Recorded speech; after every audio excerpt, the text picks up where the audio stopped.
My name's Gregor Macara and I'm a climate scientist at Niwa.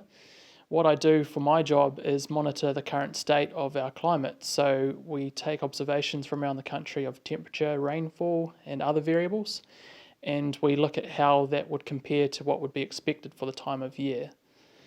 As a part of that, I look at historic extremes as well, so looking at our really high temperatures, for example, or really low temperature observations, and seeing how that's changing with time.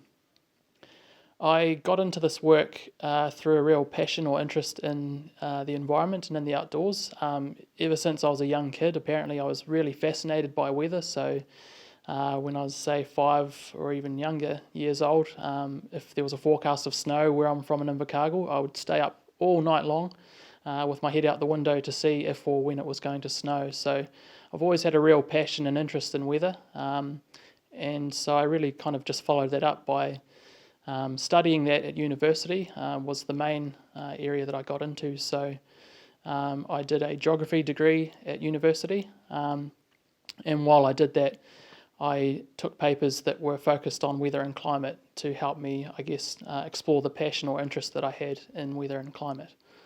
It's a really interesting area to be involved in. It's dynamic and changing a lot, so it's quite topical as well. Obviously, climate change is a really important aspect to the world at the moment, and so I'm really excited to be involved in an area that's of interest and will be really critical for humans moving forward. It's really important that we get our young people involved in climate research and studying what's happening, because essentially it's our younger generations that are going to be dealing with the worst of climate change. So our climate is already changing. We've already observed changes now, but the changes are expected to be much worse in future. And so I think it's really critical that we get younger generations involved and continuing on the studies to make sure we're on top of what we can expect in future and helping us to understand what our future may look like. So definitely the more younger people that get involved in this type of work, the better in my mind.